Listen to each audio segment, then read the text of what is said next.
লেখাপড়ার ক্ষেত্রে এই যে ডিসেম্বর মাস আসলে, জানুয়ারি মাস আসলে ছেলেকে মেয়েকে কোথায় ভর্তি করাবেন, সবাই গার্ডিয়ানদের কষ্ট হয়ে যায়।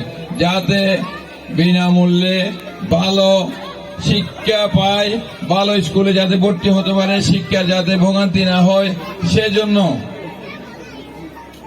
এই শিক্ষা ব্যবস্থার পরিবর্তনের ঘোষণা বিএনপির পক্ষ থেকে দেওয়া হয়েছে। তারপরে কি দেওয়া হয়েছে? শিক্ষিত যারা বেকার থাকবে 18 মাসে 1 কোটি বেকার যুবকের কর্মসংস্থানের ব্যবস্থা করবে বিএনপি। আর যাতে তারপরেও যদি বেকার থাকে, কর্মসংস্থান করতে না পারে, তাদেরকে বেকার ভাতা দিবে। এটা তো জনগণের কল্যাণের জন্য তো এই সমস্ত কর্মসূচি। তো এই কর্মসূচি বাস্তবায়ন করার জন্য বিএনপিকে আপনাদের সমর্থন দেওয়া উচিত কিনা?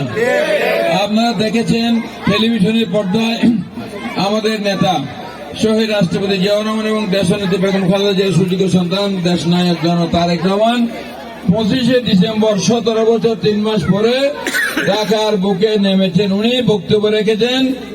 সেই বক্তব্য টেলিভিশনে আপনি নিশ্চয় শুনেছেন। উনি আল্লাহ রাব্বুল আলামিনের সাহায্য চেয়েছেন, জনগণের সহযোগিতা চেয়েছেন।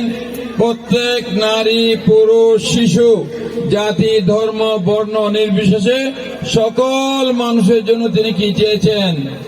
নিরাপত্তা, একটা নিরাপদ বাংলাদেশ চেয়েছেন।